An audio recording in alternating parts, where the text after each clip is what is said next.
मेरा नाम अजित है। मैं एक मैकेनिकल इंजीनियर हूँ। मैं स्वभाव से बहुत ही रिजर्व हूँ।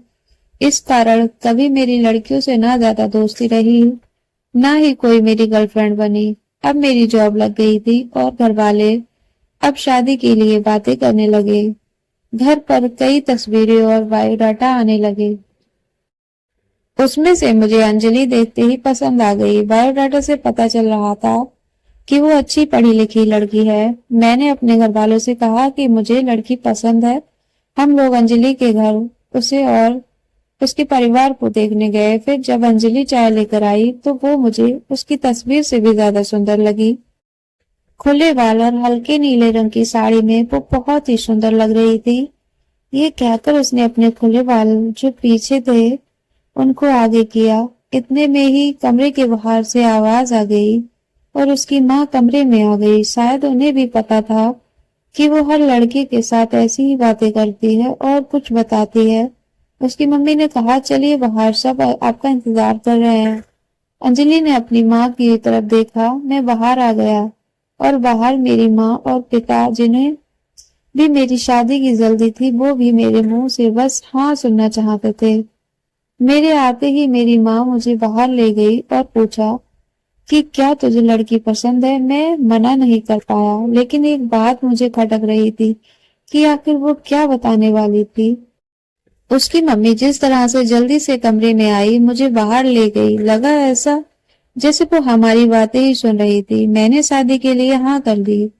मेरे घर वाले उन्हें हाँ में जवाब दे दिया, लेकिन अब मैं एक दुविधा में था कि मैं क्या करूं। मैंने उससे बात करना चाहा। मैंने उससे नंबर नहीं मांगा था। मैंने अपनी मम्मी को कहा कि आप बात करें और उसका नंबर ले लें। मम्मी ने अंजलि की मम्मी से फोन पर बात की और अंजलि का नंबर मांगा, लेकिन उन्होंने ये कहकर मना कर दिया कि अंजलि का फोन अभी खराब है।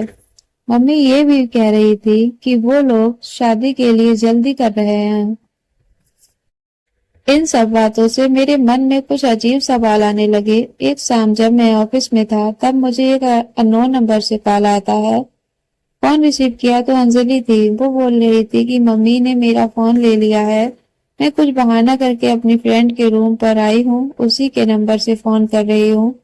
क्या तुम मुझे अभी भी मिल सकते हो? मुझे वैसे भी उससे मिलना था। अंजलि के बताए एड्रेस पर मैं जल्दी से पहुंच जाता हूँ।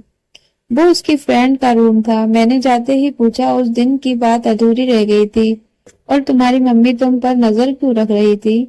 अंजलि बोली, मैं तुम्हें कुछ दिखाना चाहती हूँ। उसके बाद तुम्हारे सारे सवालों के जवाब मिल जाएंगे। अंजलि आज भी बाल खोल कर आई थी। वो पीछे मुड़ी और अपने खुले बाल को पीठ से आगे की और किया। तब मुझे पता चला कि वो क्या दिखाना चाहती थी। उसकी गर्दन पर एक टैटू था, सुयश नाम का। अंजलि बोली कि ये मैं एक लड़के से प्यार करती थी और हम दोनों शादी भी करना चाहते थे। मैंने उसी के नाम का टैटू करवाया था।